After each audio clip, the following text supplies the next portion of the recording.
Oh man, story time. We're almost done with Ophelia Immune. We're on page 273. This chapter is called The Rally.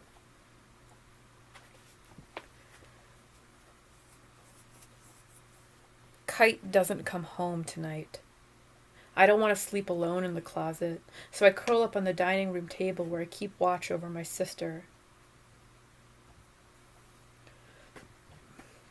I'll just doze while Juliet holds my hand, but then I realize that she can't reach me. All of those ribbons the kite has been stealing for her and wrapping around her leash have shortened it. Juliet's tether is barely 2 feet long anymore. I unwind all of the shining laces, making her an octopus-armed ball to play with and an extra few feet of leash to move around on. I turn on the radio on the far side of the kitchen to distract her while I watch her, begging midnight to bring me dreams, anything to drown out the noise between my ears that Kite had never cared, would never come back, is right about everything. My nightmare that I will give the girls community without ever having my own, that nobody can touch me and ever take care of me, or let me take care of them. Rangers will find me tonight and bash our heads in. All of the girls at this safe house will get captured because my training isn't the best way to take care of anyone. Melanie in the morning wakes me up with her high-pitched mock screams as someone in her sound studio sets something cold and slippery between her palms. She yelps as the microphone picks up a light splash. "I can't do it, even if they're safe. I don't think I could ever touch one," says Melanie in the morning. "Well, as long as you could eat one." A familiar voice goads Melanie, but the voice flows out of the speakers, not out of the throat next to my ears. Kite is on the radio. I fall off the table in disbelief. She's using my ideas. On the air. Juliet squats on my chest and tickles my ribs with her heels. I clasp her hands joyfully behind my ears, propping her off of my face with my elbows. "She did it! She got herself on the radio, and she thinks that I am right. Now everyone will know about fish safety. Nobody will go hungry or sell their daughters for food. Kite will come right back here. Nobody will bash our heads in." Juliet looks at me sadly, her head cocked to one side. I heave her off of me and tie my shoes to leave. "Don't look at me like that. You have fresh water and a new octopus toy made out of ribbons." I kneel to hug her. "I love you. I'll be home tonight, I promise, and we'll play catch the spoon all over the floor with a whole drawer full of spoons. I'll comb out your tangles while we make fruit tea and patch up your holy pants." Juliet moans, but I have to get to the girls and tell them that Kite is on the radio. I wonder how Kite had even gotten herself on the radio, if she'd had to break into the studio in the middle of the night, if guards had been held at knife point until Melanie declared her fascinating and cool. I laugh at her forgivable charisma and her using it for good instead of evil this time. She's really come around. She knows I was right about this and everything. The girls are already listening to the radio when I arrive. Kite has beaten me to the safe house from the station. The show had been taped earlier. The girls dance around her in circles, her arms raised up above her head, pumping the air victoriously, while the girls tug on my sleeves and shout information at me. "Auntie Ophelia! Kite was on the radio! Kite talked about us on the radio! We're famous, and there's going to be a rally tomorrow! For Rangers Day! In the park!" I pause where I had started to lean in for a kiss. I swallow with difficulty. "A rally for Rangers Day?"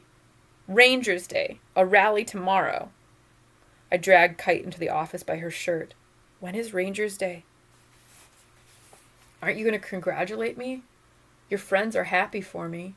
Your roommate just got on the radio," Kite says, straightening her sleeves where I had crumpled them. "I told you we could solve everything like this." "Rangers Day is indeed tomorrow," Carlos responds to my furrowed brow. "Kite," I stare into her eyes, "Jim said that the cure is going to be ready on Rangers Day." "Why didn't you tell me?" "I didn't know when Rangers Day was, or I didn't know which day was today, and we were so busy with the fish, and there was so much drinking." "What cure?" Carlos asks. Kite paces the floor, swatting little girls out of her way, and she tells Carlos how I donated my blood to a clinic assistant, how I hadn't noticed that he wasn't a doctor, and then I hadn't asked what the cure would do, but it would kill zombies, not turn them back into humans.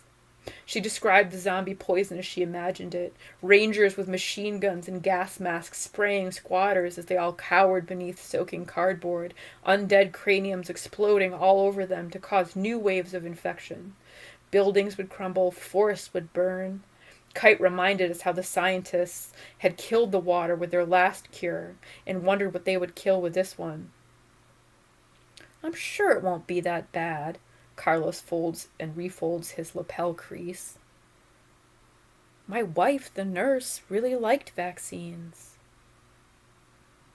Oh, I'm sure it will be that bad. Kite crumples a flyer in her fist. They'll ruin our rally. No, they won't. They won't destroy the world, or the rally. Maybe they will make the rally even better, I say. We're really free of all the zombies, I say hopefully. Including us? I can't believe you are still going to side with those scientists. That assistant, Kite snarls. You're both right, Carlos says. I'm sure the world won't end, but we've only got one day to plan our rally and get extra supplies in case anything goes wrong with the cure. Carlos mutters, reaching for his cape. I'm going to the markets to check in with the nurses at the hospital.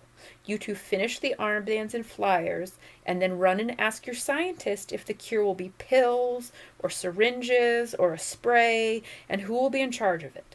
Sound good? Can you two handle the girls? Sure. I love free labor, and we're going to need to make some more signs. Kite paces. After getting the production line started, Ophelia can go bash in the doors of her clinic and stop the cure, period. I can probably just talk to Jim, I say. Kite rolls her eyes at me and puts the girls to work, sitting them down with scissors and every orange shirt, sheet, and scrap that we can find. Some dark yellows and goldish reds get tossed into the mix. She runs armband after armband through the printing press, tossing them one by one into a laundry basket, ignoring the laughter of the girls who pick up every shot that she has missed. She orders Bernice and Cherry to take their bows and arrows and kitchen utensils with them out into the neighborhood to hand out armbands and spread the word about the rally to anybody who isn't listening to the radio. While I worry that what Jim will say about the pills, shots, and sprays of the deadly cure, Melanie in the morning stays on the air all afternoon, entertaining us with recipes for canned beans and trout casseroles, jokes about the accents of Southerners who live in boathouses, and advertisements for 3 different propane brands. Every hour on the hour, she devotes a segment to announcing our rally and discussing it with special guests. I rip orange shirt after orange shirt to make more and more armbands as Melanie declares that she is wearing one. She hosts a debate between a ranger from the local Turrington precinct and a nurse from the private girls' hospital. The ranger opens by saying that of course the auctions are illegal, but that there's no way to decide who a child really belongs to. Also, it's disrespectful to rangers to hold our rally for girls on Rangers' Day. He asks if we're saying that all rangers are dirtbags. Kite scoffs yes from the safety of the workroom. I nod emphatically. The girls join in. I try to giggle with them, but my palms are sweaty with worry. I should go see Jim soon. I need help with the armbands, though. The nurse on the radio clears her throat and speaks up with Melanie's encouragement. Actually, she notes, many citizens are concerned about the corruption that is rampant in the ranger force. The honorable rangers should be delighted to be associated with such a noble cause, to prove that there is no ranger danger. Kite raises her fist in the air and holds it there. Every little girl mimics her. When a food expert from one of the local canneries declares us an orange menace, the entire safe house reverberates with boos and chants of "Orange and menace." The canist continues to spout that not even experts had ever known enough about fish to protect us, and that we shouldn't start listening to them now. He advises that nobody become too dependent on the possibly dangerous fish. He reminds everyone that fishing is illegal and that trusting the tactics of a rogue group with incendiary flyers is always a bad idea. He laughs and says that one of the surest way to keep daughters safe is to keep them away from the river. Better to stick with the canned goods that he sells. One of the girls launches a jar of canned peas out of a window in protest, where it crumples on the cement entryway. Several of her friends make to follow her example with the pineapple, carrots, and beans. I step in front of them, shaking my head and reminding them not to waste any food, and that if people want to throw any of their food away, there are plenty of people out in the streets who would be happy to have it. They murmur their apologies and go back to painting a large banner for the rally. I try to lecture them about the importance of sharing and preserving food, but I can't concentrate on anything but Jim and the clinic and the cure. I was about to announce to Kite that I was leaving to go get more information when Bernice and Sherry returned from distributing the last of the flyers, their arms full of sturdy sticks and reeds. "We want to have more than one fishing pole," they say. "We can make fishing poles and show everybody how to fish." I consider the proposal while Kite ignores them to slam her fist against a stuck press gear. The sticks that they have gathered are flexible and strong, good for fishing. Cherry has found a box of discarded, misshapen industrial staples that they can use for hooks, and Bernice devises how to use empty thread spools as reels with pencil handles. Because the spools are empty of thread, and because the girls' attempts at tying shoelaces together isn't going to work, they have no string for their fishing line. I like their desire to demonstrate their skills and help the public, that they could take care of things. I know where I can meet them. I know where I can get them more thread. And I have maybe my most important meeting of the day. "I'm going to the clinic," I announce. "It's time. We need the string, and I can find out more about the cure. I can't put it off any longer." "You should bash in his head and take every supply they have," Kite scowls, "instead of leaving me with these brats while you go off visiting." I have no time to argue with her about the importance of good information and proper babysitting. The girls can mostly watch out for themselves. Jim works days, not nights. The afternoon is almost over, and if I want to catch him and his supplies before he leaves, I have to run. Ask him how the doctors are going to inject the zombies with a cure. Just walk around offering syringes to embarrassed relatives who barely admitted that they're keeping beasts in their closets? Would rangers have syringes full of the cure? Would they stick us with needles if they saw us? How many would there be? What kind of precautions should Kite, Juliet, and I take to avoid being cured? They won't put it in the water like the first poison, will they? Surely not. He says that he wasn't in favor of the first one going in the water. I sprint down the stairs and through the warehouse. I run through the alleyways of multicolored tables and counters that flap at me with their papered wings. Our pink and orange flyers for our Rangers' Day rally are everywhere. I gallop past squatters eating their early suppers. Their radios are abuzz with our cause.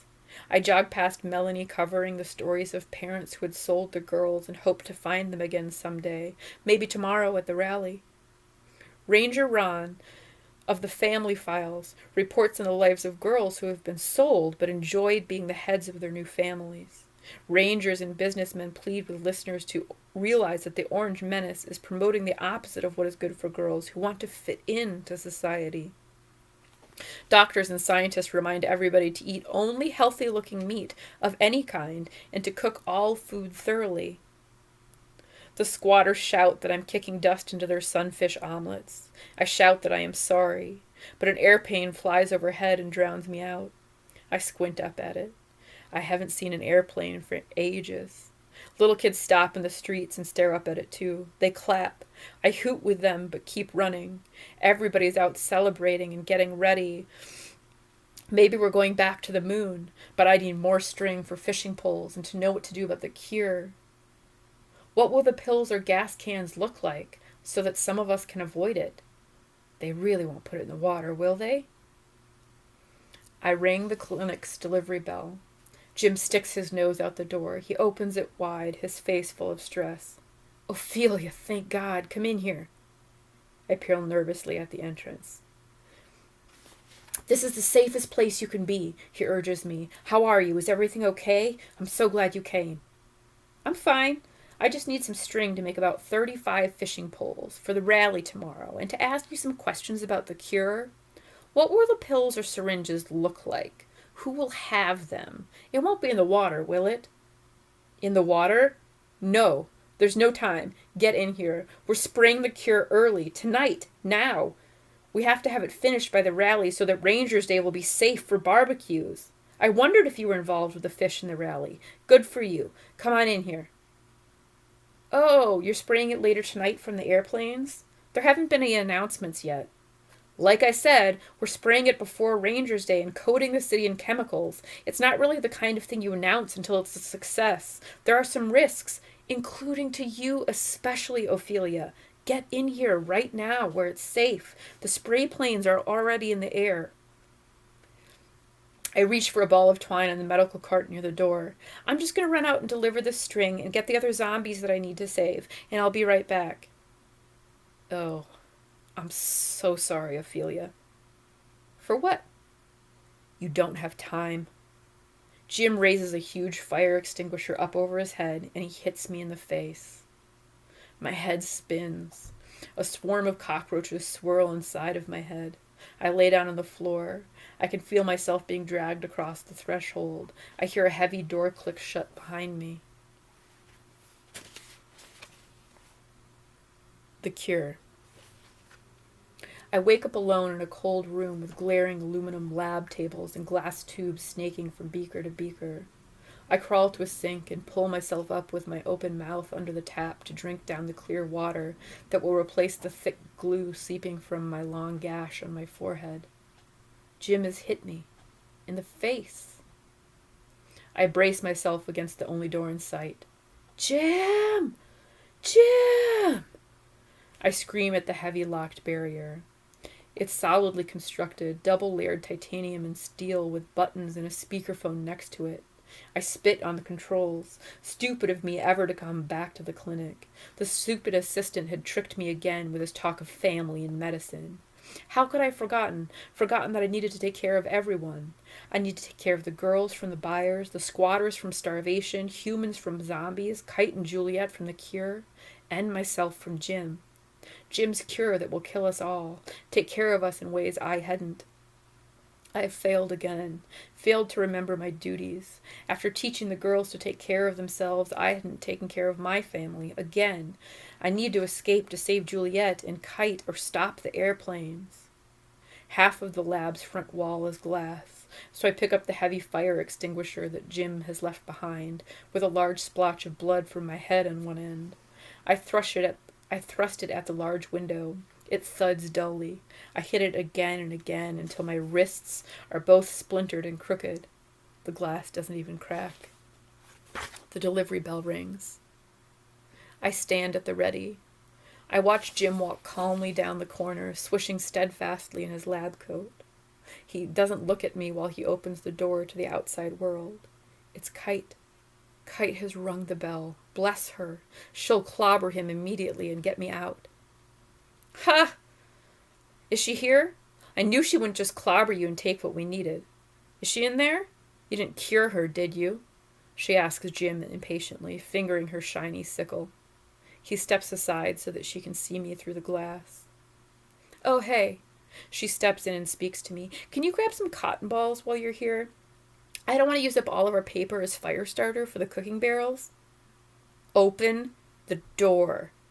I stare at her, burning the reality of my imprisonment into her eyes. She tugs on the handle. It doesn't budge. What the hell? Did you lock her in there?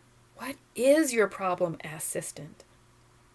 Jim dodges a blow from her elbow. He steps out of her reach quickly, holding up a syringe in self-defense. She swears at him and takes another swipe. I don't have the keys. There are no keys, he says. She's locked in there until the cure has dissipated. It's a hydraulic safety room connected to the gauges outside. Nothing can get in or out of there now until the air is clear. There's another one down the hall. Crawl in there if you want to be safe. Shut the door behind you and it won't open until the spraying is done. It's up to you. He turns on his heels and clicks away. Stunned, she lets him go. I scream at him, but he doesn't stop. I pound on the glass until she looks at me. Get me out! Get me out of here! I wail. Kite fiddles with the lock for a moment. Looks like your assistant locked you in there real good and tight. I hope we can get you out for the rally tomorrow. I wonder what else he'll do to you before he lets you out. Do you think there's some string and cotton balls around here that I can steal while I'm still free? Please, please get me out of here now. After you get me out, you can go crawl into that other room. I'll go get Juliet and come back, and we'll all be safe. 1, this door isn't opening. 2, forget about your stupid pet. 3, I'm not locking myself into any room that I can't open. You have to. The cure. It will kill you. You said it's going to be horrible, and it is. Get me out of here. And then go lock yourself in. Let me worry about Juliet, please. I can't. You're stuck. There's nothing I can do. I start to pant. Another plane zooms overhead. We hear it. Please, I say, go get Juliet. Run. Hurry back, and then lock both of you in that other room. Please. I'm not locking myself anywhere, and all you can think about is your stupid pet. She's not my pet. She's my sister. Please, please, the cure. Family. I tell you now, the cure won't even work. It's just another lame scientist scheme. She's not your sister anymore, and you know it. Yes, yes, she is. We are family. I am all she has. More like she's all you have. Kite leaves through the clinic's door, and it doesn't open again. She leaves me here. She's gone, and she's not coming back. I'm locked in. I scratch my nails down the unyielding glass. Please, please, please, Jim. I bang on the glass and the door and the exam table with my fists. I throw the exam table at the window. The delivery bell rings. Kite has returned. Jim taps his infuriating leather shoes down the hallway and reopens the door to let her in. A woman dressed all in brown hands him a cardboard box. He signs for it.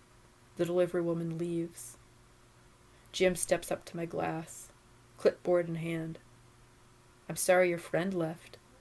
She was family. Please don't do this. Please let me out. Please let me out, I beg. I can't. I really can't. It operates on a clean air gauge. And even if I could let you out, I wouldn't. I don't want you to die. I'm sorry. He hangs his head lower and walks away, tending to his packages, oblivious to my screaming and wailing. I bawl my throat raw. I shriek. I sob for my little sister, for Kite, and for the safe house that might get poisoned if the scientists have calculated anything badly. Pills or needles would have been one thing, but airplanes? It could be as bad as the water. My lungs start to poke their way out of my mouth, spongy tissue clashing with my teeth. I urge them back down against my fingertips. I rasp over and over again. I thump my head against the window. I fall to the ground begging and scratching at my own arms. Please, no. Kite, Juliet, Swan, Imogen, Hector, Mom, Dad. Girls, please, please no. I rock myself on the cold floor. I jab my spine on the wall to keep myself awake. There is nothing. No more sounds for hours. Finally, a radio report explodes across the loudspeakers, blaring. I cover my ears, clamor to pull my ears off, to shut out the noise. People down the hall are cheering. I glare at the speaker, willing it to mute and let me out. What a great day for our nation, citizens! We have prevailed! Overnight, the Association of Biological Scientists flew airplanes over the city, our fair Turrington, spraying zombicide through the air. It fell lightly upon us, not noticeable to anyone, except the beautiful aerial show. The zombicide destroyed every single zombie that it touched, fully, all of them. The hidden ones, the locked away ones, in all of the abandoned buildings, in all of the alleyways and ruins. The ghouls stumbling down our streets have finally fallen truly dead in their tracks. The virus has been killed in their systems, and we are ready to reclaim our streets on this, our proud, our first truly free Rangers' Day. Let us now make our society safe for little girls and all those who are starving. Please, come to the rally. Congratulations to the scientists and to us all." I cursed Melanie's voice. I rock myself harder to block out the announcements. I hold my head between my hands. Why hadn't Kite gone to get Juliet? She could have saved them both. I wish that I had died like they had. They had probably not found a safe place, each of them alone and gasping. I thump my body harder against the wall. Why am I not out of here with them? I look around for something to slam through my skull. There's a slight hiss. The door rattles in its frame.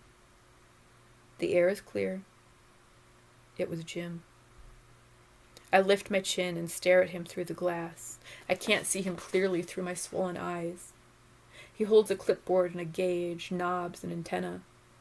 He clicks his electronics off. He opens my door and crouches on the floor with me. He forces a beaker full of water down my bruised throat. With his full-length lab coat and pale blue gloves, he holds me. He hugs me tightly. He kisses my hair, just once, and whispers to me, "I'm sorry.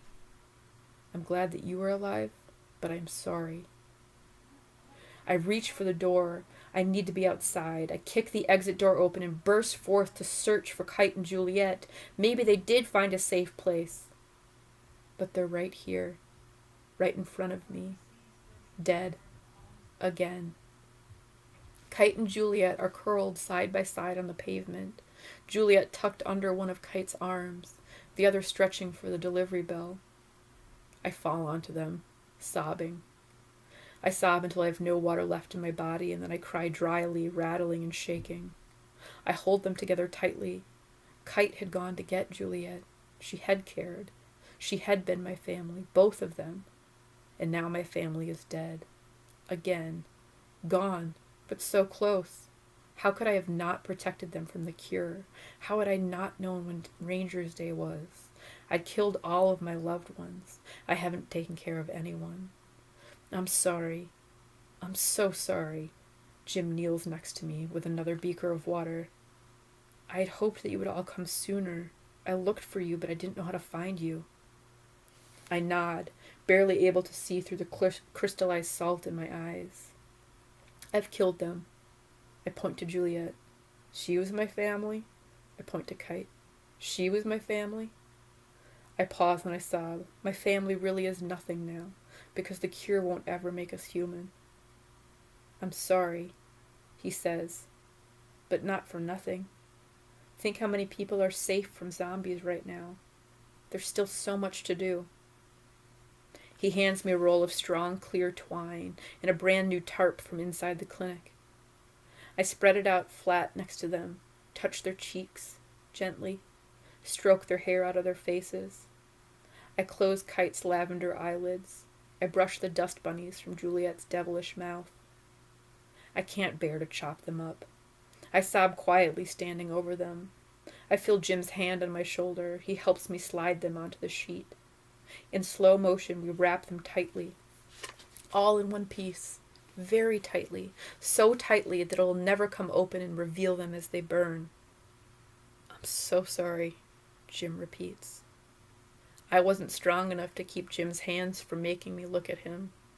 Next to the massive burn pile in the middle of the main street, he grips me. All families are a mess, he hushes. You still have me.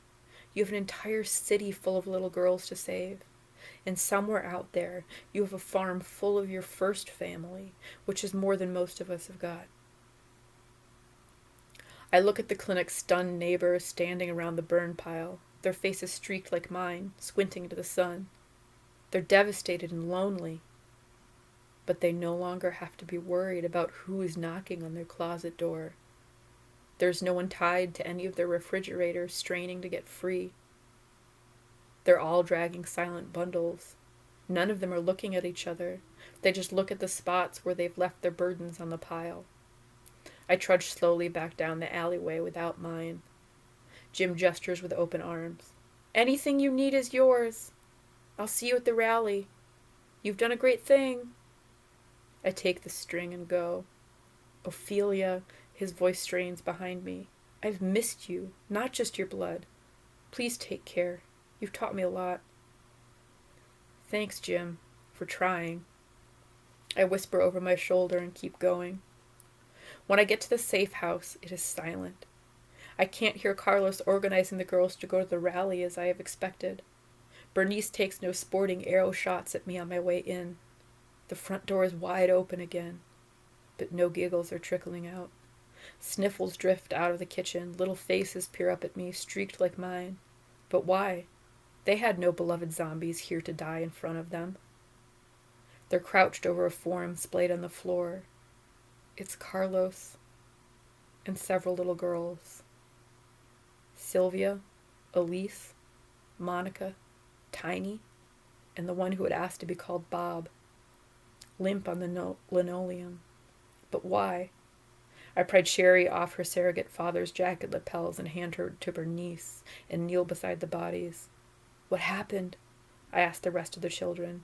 They didn't have any idea. I banished them to the living room where they sit quietly, not turning on any electrical devices, curling themselves around inert cushions. I tenderly rolled the bodies from side to side to check for bites. Maybe they had been bitten so that the cure had worked on the new infection. But none of them had any teeth marks. Not Carlos, not Sylvia, none of them. There's only a slight hint of green froth at the corners of their mouths and a lace of rash around their throats. They had been allergic. Kite had been right. The cure hadn't worked perfectly. We're lucky that not all of the air is dead. Lucky that some of us have survived. Lucky that the other zombies hadn't. Am I lucky? Am I a curse? I can't take care of anything. Where's Kite? Asks Bernice, not even pretending to eat the eggs and beans that somebody has placed in front of her. I shake my head at her, wheezing involuntarily. Bernice chokes on a sob.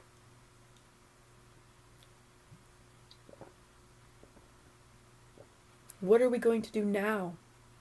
Asks the girl with the spatula in her hand, making more breakfast than she knows nobody wants. We all despair, stand very still. One girl repeatedly kicks the couch furiously. They can stay here. There's food for a couple of weeks. But where will they go after that?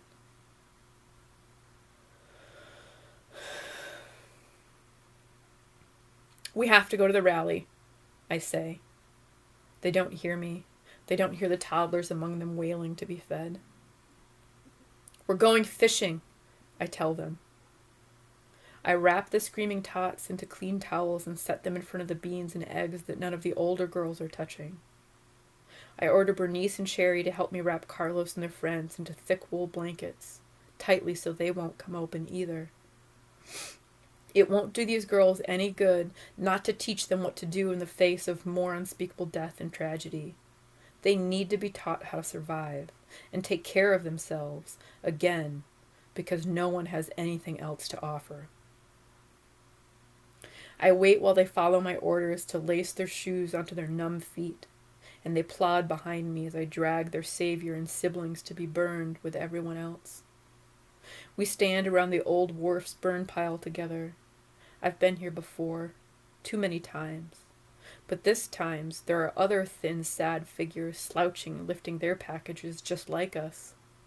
I wonder how many in the burn pile had been healthy humans who were allergic to the spray. I wonder how many had been children.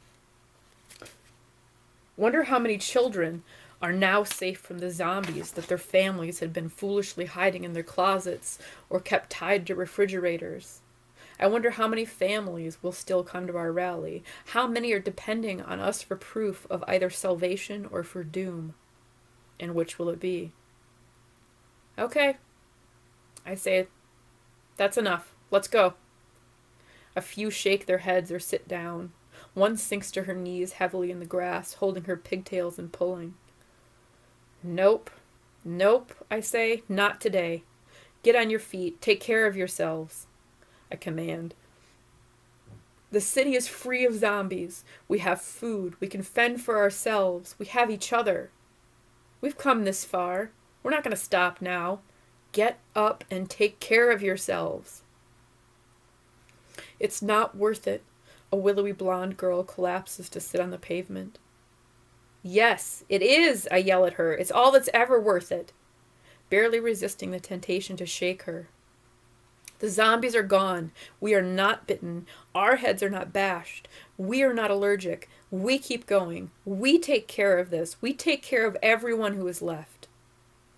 They slowly follow me to the shore because I am the only prospect they have. Shuffling their feet and not speaking to each other. They don't skip or whisper cute secrets. They stuff their hands into their pockets and clench their jaws like old men with no teeth. Pitiful. No! I yell at them, my eyes leaking freely. I am not all you have left. That is not why you followed me. What you have is each other and yourselves. You have family together, and you have food. At least for now. And that's all there ever is. And then the next. People need you. You need yourselves. I need you to be stronger than this. I can't do this for you. You have to do this. Please do this. Please take care of yourselves. Bernice is the first to stand up straight and invest. She steps forward and casts her line into the water. This one's for Kite, she mumbles. For Carlos, Cherry says, trying to puff her chest proudly, wiping her nose on her sleeve. For Sylvia, yells the third and fourth together. The rest follow, casting their lines and declaring their dedications. Why do they believe me? I try not to let them see my tears and shaking, thankful that they believed me when I don't believe myself. I've preserved them for another hour, so they can die later. How many days later? Will their years absorb more sorrow or more joy? Can they preserve themselves better than I've preserved anyone? I can't even take care of myself. It's all luck, or a curse. I can't stay still. My feet long to pace and chase, fight an obvious enemy. For my parents. The girl missing one arm stands resolutely with her pole in the other. She winks at me. Okay, I say. Good then. I'm going to go light the cooking barrels.